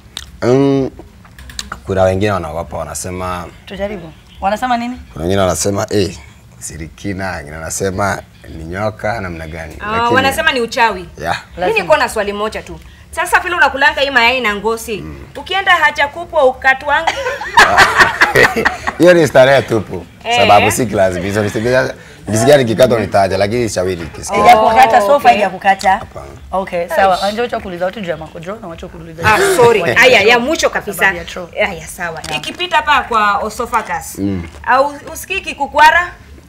Hiyo ni starehe sababu si kilasibizo. Ngwangi kilasibizo nikiaja. Lakini sababu ya starehe. Si kilasibizo ati ukure. Ni starehe tu. Ni starehe inakubamba. Na ujai kwa mgonjwa. Okay. So kwa hivyo iko na flavor tofauti kulingana na sisi wenyewe tunatoa ngozi. Labda tujui. Inaonja different. Usually inaongeza ladha. Inakuwa na karisia kwa mwili. Na kitu kingine inaongeza nguvu zingine za kiume. Inaongeza nini? Zinaongeza nguvu za kiume Awinja. Woi wanaume wanaenda kukula hizi shell Nairobi. Shell ile itakosekana. King Kaka umeenda tayari tungemsaidia maskini. Maskini tumpate mkimbizie hizi mama yai. Hatuhitaji kuona nguvu yake. Tumeona watoto ni wengi yako sawa. Ako sawa. Umemwamini? Nguvu ako nayo. Ako sawa. Ni mwanaume. Una watoto? Niko na familia. Uko na watoto ngapi? Wawili. Wawili. Na pia wao wanakula Wakiona dia akijaribu akikula na wao wanajaribu lakini wanashindwa, wanatema. So lakini wao labda watakula. Hebu sasa Winja ndio amejaribu, just try. Hebu jaribu ndio kuweza. Unajua niko na mtoto mdogo atanyama. Atanyama shell. Inaonjaje? Niko sawa. Hautaki nguvu ya kiume? No, mimi ni mwanamke, mimi ni receiver. By the way now. Wewe ndio unashikwa. Si ndio hiyo sasa. Okay. So sasa mkiwa polisi, wewe mkamatwa anahitaji kukula shells. Sisi hatuhitaji mkamatwi. Wewe si mkamatwi. Mkamatwa. Mimi ndio mkamatwa. Mkamati King Kaka sasa. Kwa nini? Sababu yeye ndo ameanza hii mambo ya mapolisi na kushikana. Very true. Na unaona tuko barabara pia ama una prefer yenye yani unajua imetengenezwa nje na unatengeneza kwa nyumba ndio labda shell ni safi. Ama uko tu sawa anywhere. Unajua nisoma kana kwamba hakuna mwenye anajua kana kwamba ndani kuna mayai kwake ndiye anataki wachafu. Kweli. Hivyo nasema kana kwamba yote ni mzuri. Yote tu ni mzuri. So wanakula tu anywhere. So Abinja ameona historia ya shell is a lie. So hawezi. Siwezi. Mimi labda niweke yote kwa mdomo. So hiyo ni talent yako? Hebu tuone. That Acha umecheka. It's just like huyo mwanamke sikuwa nimetrata kwako hapa lakini ni sawa. It's alright. Mumetoka mali sem na Winja? Yes, kuwa. Si tukuli shells. Unajua tugange mzima hivyo. Unaona sasa tofauti. Kila mtu ana talanta yake. Okay. So talanta yenu ni talanta yenu. Yake ni ya kukula shells. Na yenyu? Nakula mzima. Mzima. Okay. Alafu yenyu sana ni kukula mayai na hiyo kuku na ndio hiyo. Hiyo yote ni food. Lakini hakuna mahali yote ni yako. Hiyo yote ni mayai yako huyu. Hata sijui ameingia kwa hii mix aje. Hiyo yote ni yako ango. So pia hiyo unaweka chumvi? Kama kawaida lazima niweke chumvi kwa sababu wakati ilipigwa kama kuweka chumvi kutoka nje. Lakini ango nikuulize, pata nafasi ya kuharibu mayai ukikula, sukule toe tu shells ukule. Hiyo isitambuangi yenye imetolewa. Ile tamboga yenye. Yes kuteremka. Hiyo ndio unaenjoy. Na kuna watu wengine ambao wanakula hivi? Marafiki zako ama mtu yote mwenye unajua? Labda basi ni kama leo vile wananiangalia kwa TV, labda ndio watajitokeza na wao waanze kukula. Lakini mimi chawana mwingine. Unajua kwa nini watakula? Umesema inasaidia. So sasa leo mayai ukipata sana. Mimi nakwambia Nairobi unaenda kwa takataka unapata hizi shells. Never again. Labda wanawake wakua kula. Hiyo imeisha. Never again. In fact wanasaidia na pollution hata. Na hizi shells pia ukuanga mzuri, you know you can. Kwake yeye yako sawa. Ama unasema nani mwingine anaweza? Pia like they do so many other things with it. Nitakwambia tu sasa wewe enda pale bedroom. Alafu tutaonana baadaye. Alafu usizoee kama wageni wako hapa. Utoki tu. Kwani King Kaka amekuja hapa na chakula?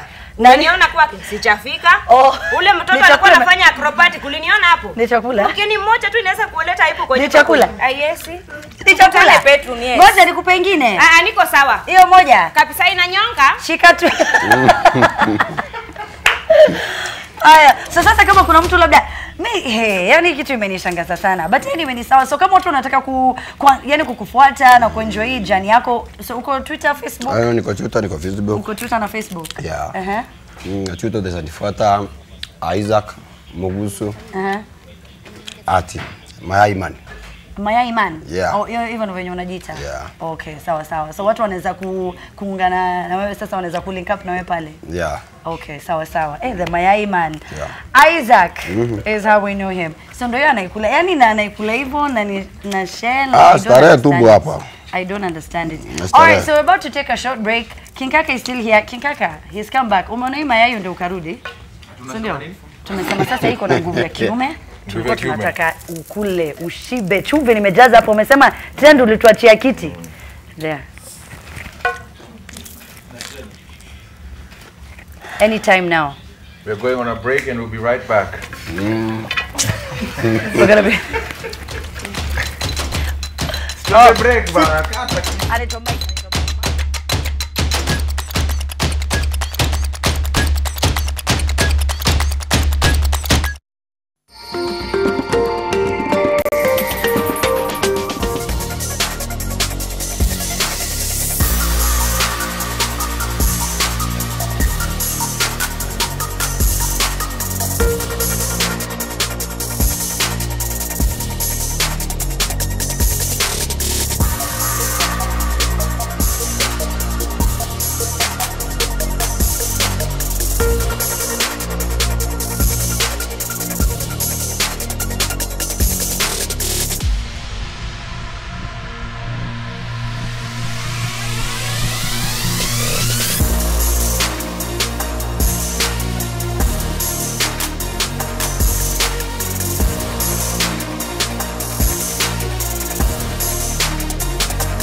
welcome back. Shout out to everyone who is still watching the show. Burale, and I can't believe I've forgotten your name. Alovi, big guy friend. That's how I saved you on my phone. But anyway, listen. So I really love Awinja, and I've told her, I'm like, I've proposed. I'm like, I'll buy you as many kamisis as you want, red ones, just to be here with me on Fridays, because I really love her.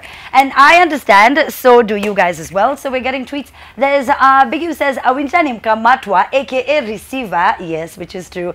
And then we also have Garfield who says, show iko moto sana na watching nikiwa Kisumu, na gotia wase wa Ken Obura Secondary School, Wote. And then we have Wamboy as well who says, Awinja making our night. That is very true. I really, really, really love her. But Mamesi says, Awinja is out of this world. Isn't she? Isn't she? Harrison says, Awinja for keeps on the trend. Bige hota. Hashtag, Awinja come. Awinja come. Hashtag, Awinja. Just. Didn't happen. Nilikuwa najaribu kukuhug. Oh. Kwa nini? Wait. Venye wewe ni mfupi. Wewe umevaa high heels uko kwa gorofa. So una feel awkward venye utani hug. Venye yani sijawahi akiwa na mwanamke ndio maana nasikia I can't deal with this human. I cannot. All right, so now this next artist is so talented. And I know I say that about everyone, but really he is. I feel that he is one of the most underrated artists that we have in the industry. His name is Elvis Who.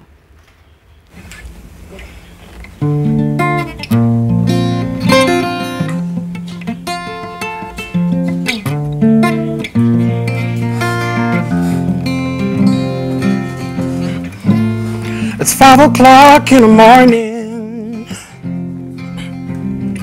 Should be driving home, but I'm stalling. Oh yeah, I'm feeling low, so I'm calling just to hear you say, hello, hello, baby. The touch of your skin and your sweet melanin. Nina wewe milele na tuendelee.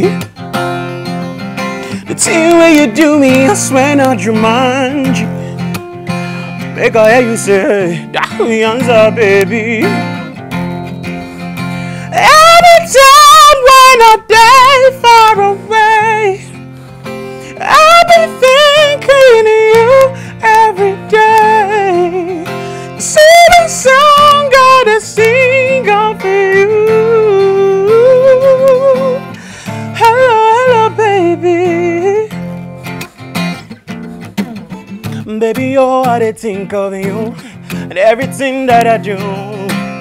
Your pretty walk and your pretty smile too. I be like wasting a clue. Whoa. Baby, oh, you did give me fever. And this your body fit to make man ginger. I no go do you and you. Anytime when I die far away, I'll be thinking of you every day. See the song gotta sing out for you. Hello, hello, baby. There's a little kamata. See, I see me now where quanta. If you did the way to fire, severe. Oh, baby, there's a little kamata. See, I see me now where quanta. If you did the way to fire, severe.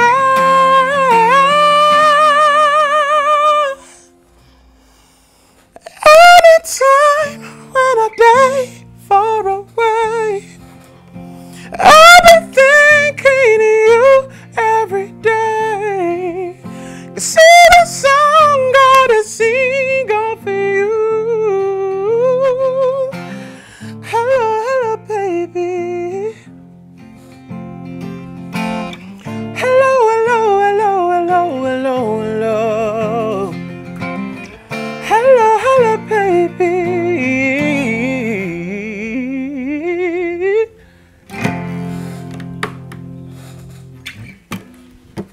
We. Another one? Nasikia pia wewe unaweza. Fire ama moto? Zote. Nasikia si unajua sasa tunaweza kuongea kitu tunataka si nani mtu asi amelala Lakini si akona watu wenye wanawatch ndo wamwambia asubuhi. Ni sawa lakini masaa imeshafika. Imefika. Unasikia sauti ya huyo mjamaa na msiki yake. Hiyo ndo wanasemanga baby making music kama ni kani? Baby making music. Yeah. Ndio hiyo sasa. Wamesema ni baby. Baby making music. Baby making. Sema baby making music. Baby making music. Tofauti iko wapi? It's the same thing, sindio? Sindio. That is baby making music. But you unaweza sema hata mchana Winja. Si lazima useme. Unajua mtu wa kitoko. Ajui apakue nini.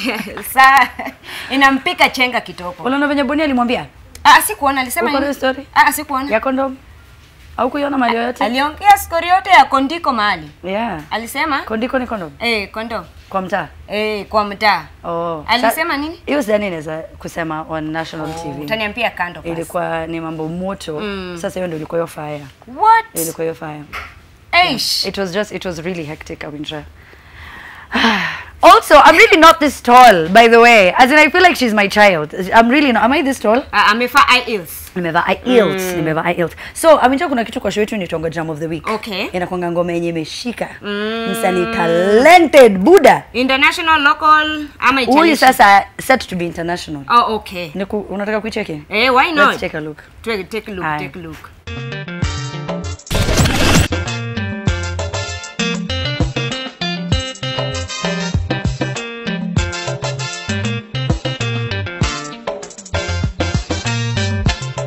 Welcome along, my love. My life is unlucky. Welcome along, my love. My life is unlucky. I try to compare you when girl of China, and that time when Indian. No one have been like you. I see girl of London. No one have been like you. At that time when England. No one have been like you. I come back from Ghana, no one have been like you. I backward from Sudan, and wipe when I won. Baby girl, you come love me, my love I need you. I come back from Ghana, no one have been like you. I backward from Sudan, and wipe when I won. International standards, Awinja. I was telling you, this guy, hey. I'm telling you, BET Awards, this is how he's going to win that Grammy. That's how. If you have a talented relative, if there is a song that you have seen that you think can make it as our Jam of the Week, that's your chance. Hashtag Jam of the Week at Trend Live.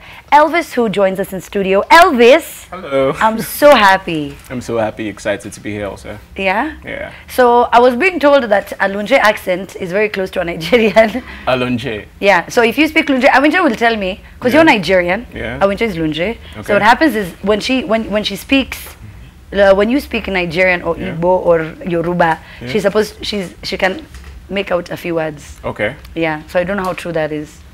Should we try? I think they lied to me. Yeah. So Awinja, nataka umse aonge. What are you gonna speak? Yoruba? I should speak Igbo or Pidgin? Igbo. Igbo. Yeah. Okay. Igbo, right? Elvis. Oh, Pidgin. Yeah. Yes. Ulimramu. Let's see that. Wait, are you communicating? Yeah. I'm so confused. You're communicating? Yeah. What are you? I asked her what's happening.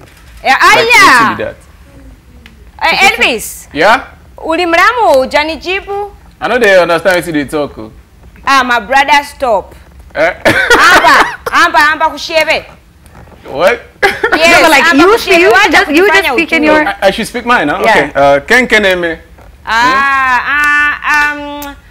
Ulimundu mrai sana. Isigini? Ulimundu mrai sana. Amara mifine cool. Very nice. So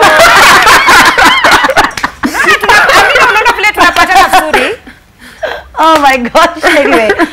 Okay, Awinja. Shout out to Obiene, Peter Obiene, who's watching right now. Hello, and everyone else. She's a firecracker. I'm really loving her.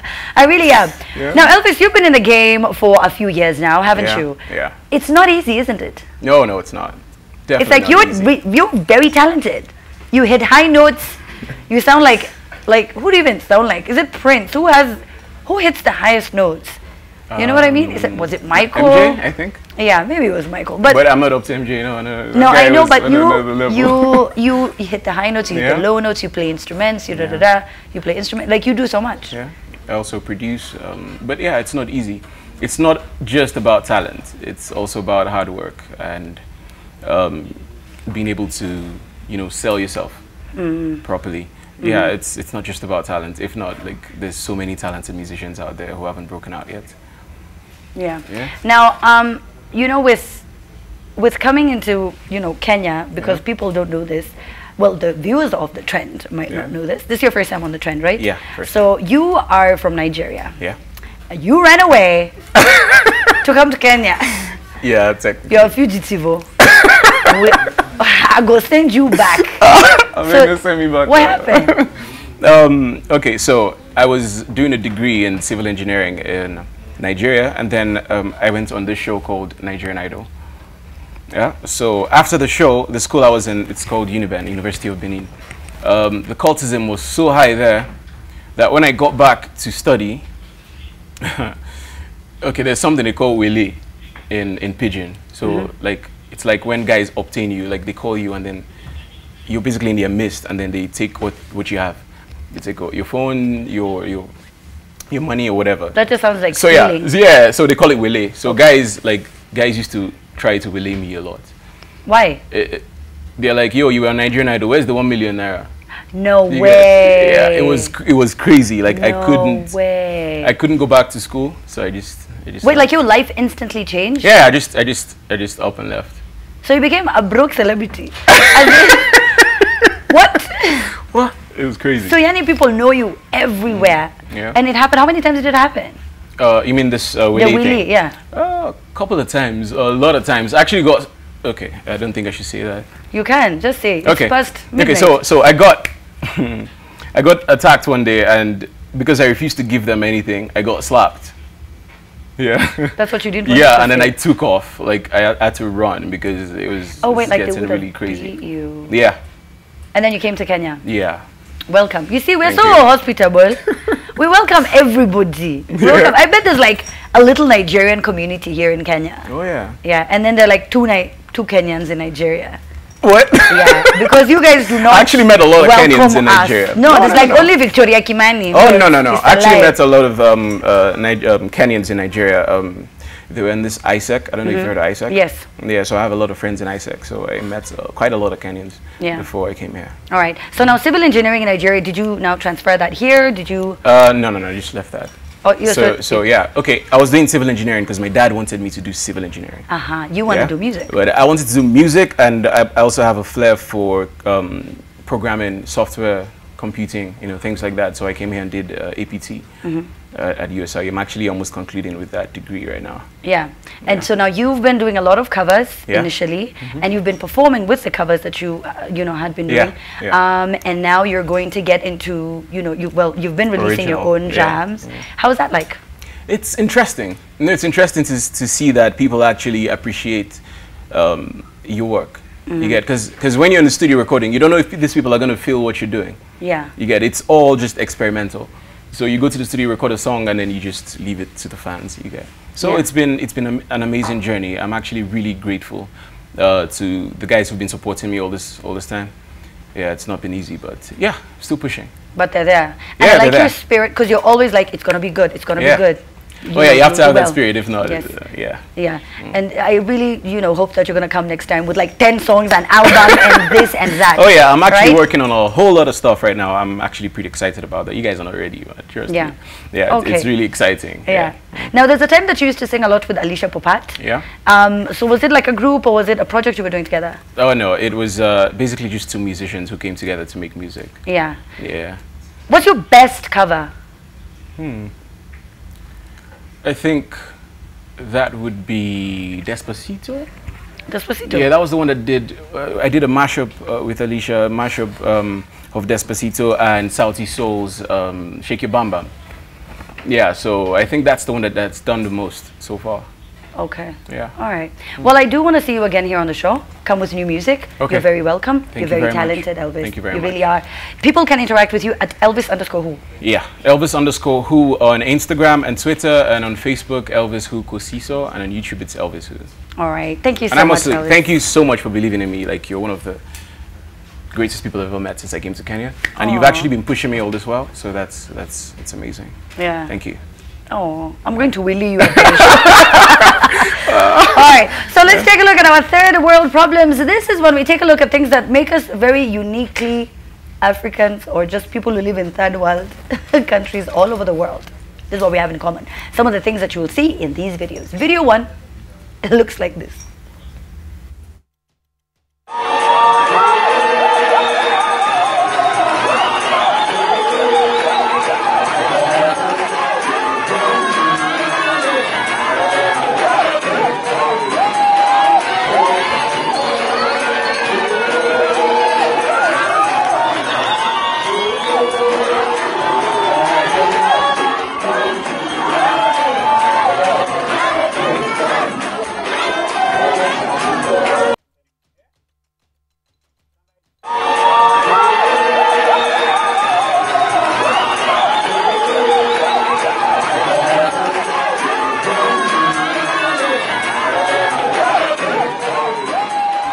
Okay, sasa tumecheza mara mbili, sasa si umeijua? Like, yeah. So ni kama like uko, ni kama like, I don't know. I'm not sure what's going on. Also, I look so weird. So, I just stop. I look weird. My outfit looks odd. I'm just looking at myself on the camera. I'm like, what's going on? Anyway, so Alemba. What's up? What it do? I'm good. What it does? It's been a... No, unafanya mara mob like hivi. Najaribu kukufundisha vitu za kwa cool kid, ni sawa. Don't worry. It's all right. Video kuna ingine. Let's take a look at this one. Oh.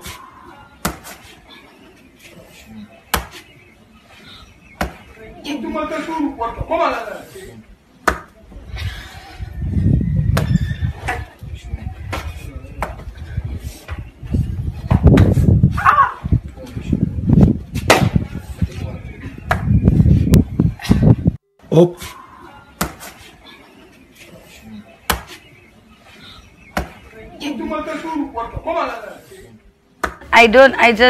I just don't understand.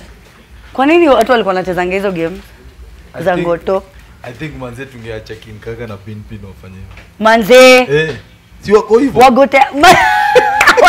Mavipara tu. Na kwa nini what kind of thing is that? Wezi pata wazunya wanafanya hivyo. But unajua hii game wanafanya vitu kama hizo. Hii game ilikuwa. Kwa nini? Nani anaweza persevere to the last point? Anyway, I can't even. Let's take a look at our third video.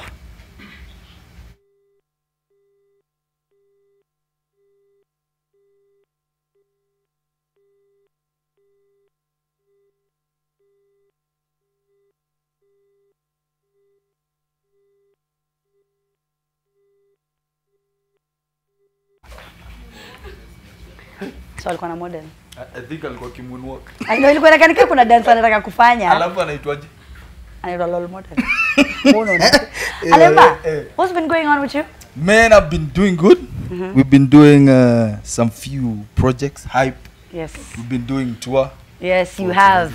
Yes, you have. And I'm on the trend. Imagine. Yeah. Imagine that. Now, you went to Stato, you came back, and for a period of time, did you feel like you had made the wrong decision to have left in the first place?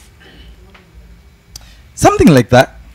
Because back then we were doing good. But at the end of the day, we had to make decisions.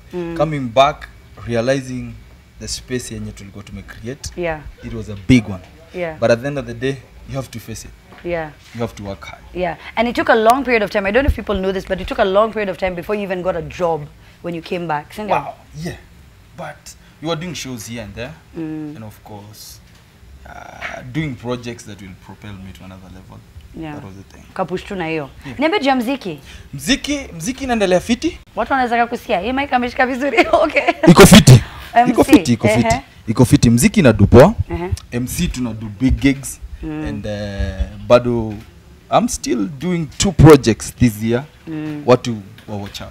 Okay. So do you have a dance crew that is yours, or you just work with different dancers? No, right now I'm working with Ultimate. Okay. Altamin, back then we used to work with Altamin. Yeah. And right now I'm also working with Altamin. Yes, you just keep it to the same guys who are loyal. Yani. You gotta stay loyal. You gotta stay loyal. And they know me. Yeah. That's the thing. So now, when it comes to MCing, you know, not everyone can hype, can handle concerts. Not everyone has the energy. Kuna wengine sauti inapoteanga katikati. Kuna kungana tips, kuna secrets, kuna wasi wenye wana watch manzi wako na hype, kuna energy wanataka kuget kwa industry. How do they do that?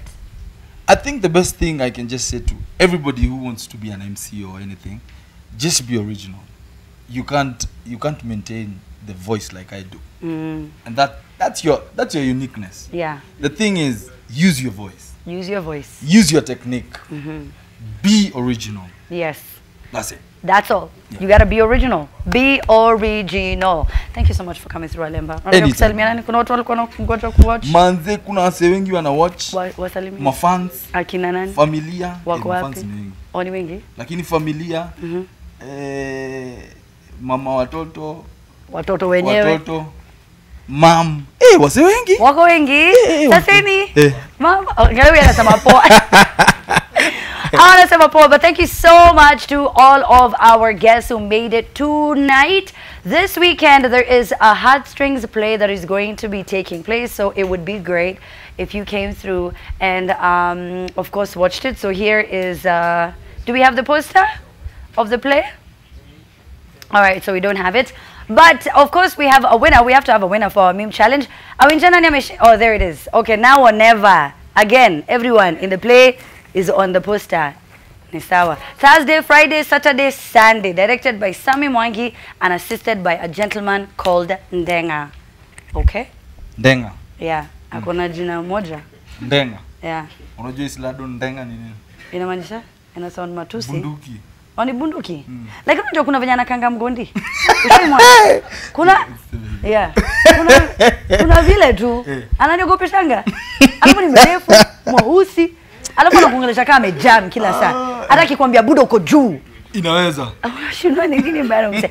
Awinja, tuko na winner wa meme challenge. Tuko na winner na hii ambayo imeshinda. Msiseme ati kwa sababu ni Mluya ndio maana nimechakua hii. Sio mimi hata nimechakua. Hata hakuna mtu alikuwa amefikiria hivyo. Na hii nataka tu watu wa Kiturai. Awinja utamaliza hiyo mayai? Hii mimi ya kwanza ambayo imeshinda leo hii. Okay. Inatoka kwa Anderson Kalama. Anasema vile mayai boiro za Githurai huchemshwa. Ouch. Yeah. Anderson, ndakutiem. Nikutiem ama mimi nakutiem? TM. Ndakutiem. Nikwambie vile utapata gift hamper yako kutoka hapa The Trend. Alafu tutachua itakuwa namna gani. Kwa hivyo kama hukukuwa na party usichali. Next week part 1 upate kukuwa na caption noma noma. Asante. Kwa hivyo yetu ya leo ni hiyo kutoka kwa Anderson Kalama. Ngoja tu TM yangu nitakwambia. Reporting live from our Trend bedroom, the one and only Awinja. I wanted to stay on the show. Hashtag Awinja should stay on the Trend. Start that one at the Trend live. Let's do that. And then hashtag ifikie wadusi wangu. Sindio, it would be great. Awinja, thank you so much. You have been awesome. You are the ultimate receiver. No one else can receive it the way you do. Receive it. There you go. All right, so of course a quick shout out going out to MG100, one of the best photographers, hands down, in the 254. Check them out, MG_100 on social media.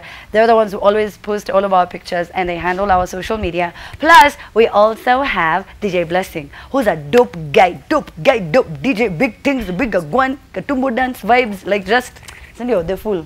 Show imeisha sasa. Unadai imeisha? Kwa nini ishe hivyo? Lazima tuwape energy. Sindio?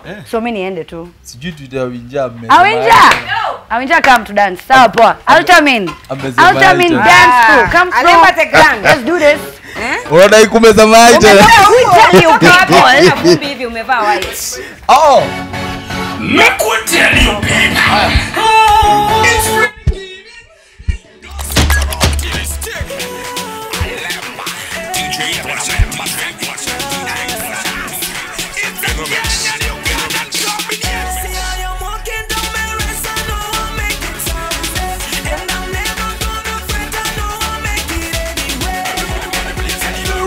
Everybody say, oh. Everybody on the place and you know you're running the everybody say, oh. I am walking down the race and I wanna make it so, and I'm never gonna fret. Everybody on the place and you know you're running the everybody say,